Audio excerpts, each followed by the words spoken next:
So what do narcissists want? What is it they want out of a relationship? Well, a narcissist is seeking four things: sex, services, safety, and supply. And that can be narcissistic or sadistic. But what is it they really want? They want another object. They want another mother.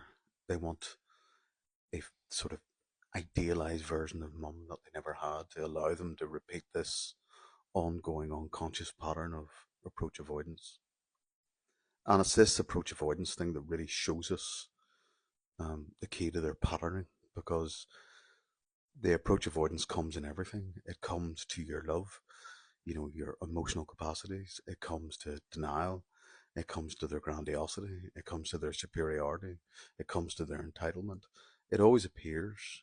And it's about seeing that pattern of what it is they want. They don't want your traits. They don't want your emotions. They don't give a fuck about them. It's just not on their radar. It's just not. They need another person to fuse to.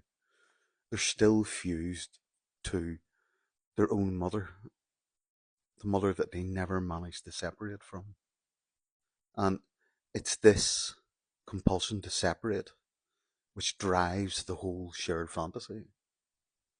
This whole idea of the dual mothership, about regressing you down to your childhood level to re traumatize you, is about projecting off their own trauma onto you in an effort to save themselves from something they can't be saved from an internal world of persecutory voices that are representative of every object relations failure that they've ever had, every shared fantasy that they've ever entered into.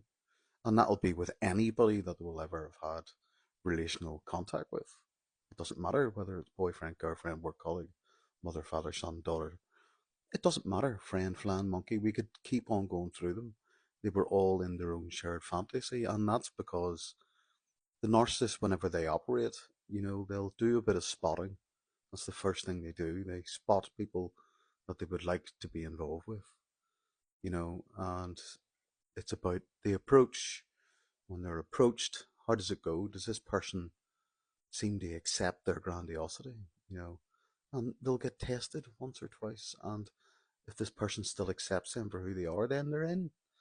And that's where we are with these people. It's about approach avoidance, and it's about that on repetition compulsion, and it's about supply, and it's about the need to feed their grandiosity to keep that full self alive and to stop it from castigating the true self into the raw, exposed world to be sort of hunted down for who they are. They're not interested in your emotions.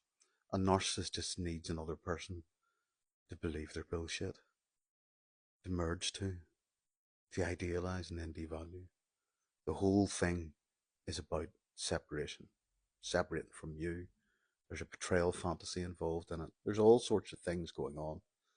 There's a separation fantasy from mother. There is so many aspects to a narcissist thinking as to the many different ways that a separation can happen.